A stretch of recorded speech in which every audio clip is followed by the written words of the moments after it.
Hey guys, thank you for tuning back in. My name's David Mathas, and this is part 3 of my top 10 rules video series for hypertrophy training, right? So number 1, if you checked out the first video, it was all about volume is king, putting in more work capacity, building up that volume. Number 2, the last video we just did was about periodization, different forms of it, and why you should incorporate that into your hypertrophy program, right?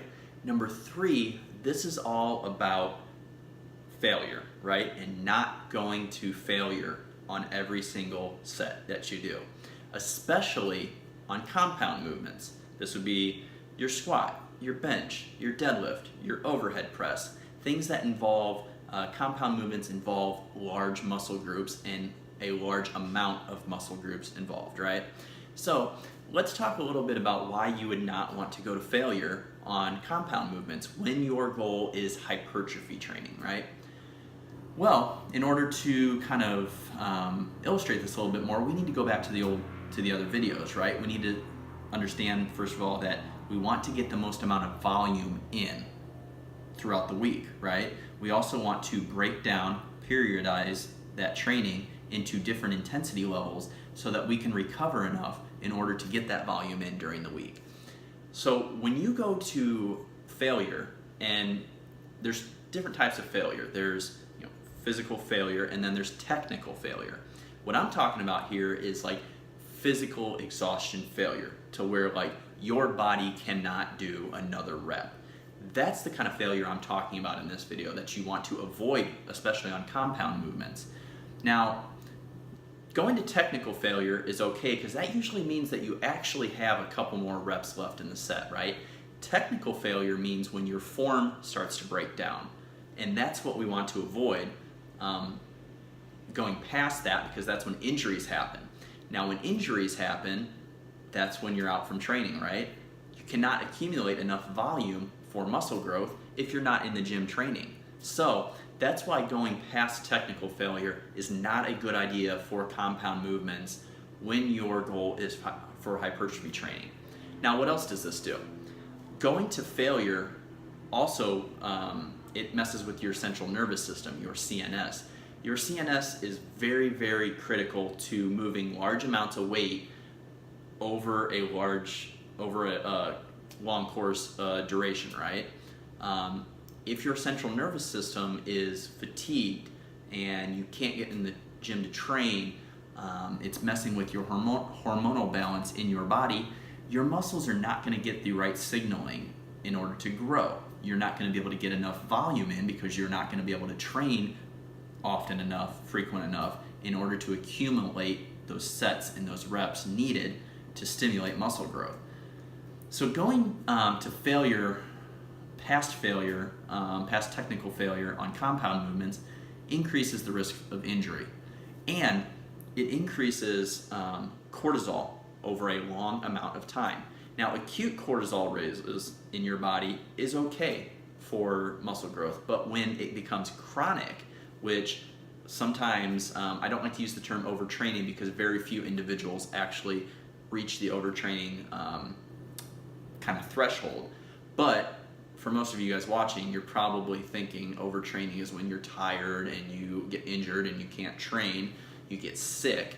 Well, when you reach these points, those feelings, that inhibits a lot of chemical processes that happen in your body. A lot of those chemical processes have to be right on point in order to stimulate muscle growth in whichever area that you're working. So, going to failure too often puts your central nervous system in a compromised position. You get sick easier, you get injured easier, you don't have as much of an appetite, which means you cannot take in as much nutrients as you need to elicit growth. So, and also, compound movements involve large muscle groups, right?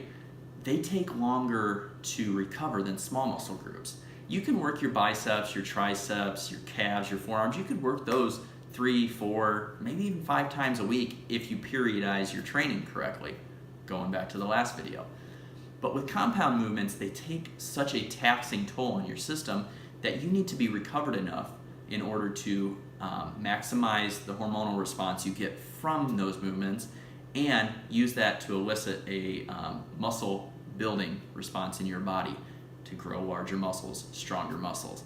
So I think it's okay maybe on your last set of your last exercise to go to technical failure every now and then. I wouldn't use it every session, which is where more periodization comes in, but I don't think that's bad. But if you're trying to go to past technical failure to physical failure on every set you do from the very first exercise you do, let's say deadlifts, let's say bench, let's say squat, and you're trying to do that every single time, well, first of all, your volume is actually going to go down because you are not going to have the energy for the upcoming sets to put in as much effort and get as much weight moved as you possibly can because you're going to be fatigued, right? So that is one way that it inhibits volume, and which in turn inhibits hypertrophy.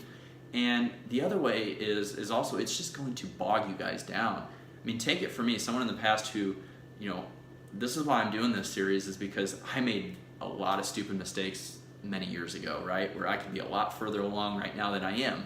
Happy with my progress, but that's only because I found people who put out videos like this in the past, like I'm trying to do for you guys, and learned from my mistakes, learned from their knowledge to build a program moving forward, which is what in turn I'm hoping that you guys take from this series and from my channel in general. So the big takeaway from this is do not go to failure hardly at all on compound movements if your goal is hypertrophy. You want to be healthy enough, fresh enough, stimulate the right hormonal response enough to elicit muscle growth and to be able to keep training longer, more frequently to build up that volume. So I hope you guys got something from this. If you guys need any help with your nutrition programming, your training programming, coaching advice, I do have coaching services. You can find me MathasFitness@gmail.com, on Instagram @MathasFitness, my Facebook page, David Mathas, and also my coaching page, MathasFitness. I'd love to work with you. I'd love to help you not make the mistakes that I made many years ago in the past and learn from knowledge that I've gained from friends in the industry who are at the top of the level here, and from my own research that I've done over the years, because I'm a muscle building nerd. My main goal is, as a bodybuilder, I want to grow the most muscle in the fastest, most efficient way while limiting body fat. So whatever I can do to help you guys out, I'd love to work with you. Please contact me below. If you guys have any questions about anything in this video section, please leave them in the comment section below. If you liked the first 3 parts of this series so far and other content on my channel, please like, subscribe, and share. I'd really appreciate it. Just want to kind of get my message out there and help as many people as possible. So thank you guys for tuning in. Go crush whatever workout you're doing today. Go have fun. Do something for you today. Take some time to relax. And I'll be seeing you guys next time.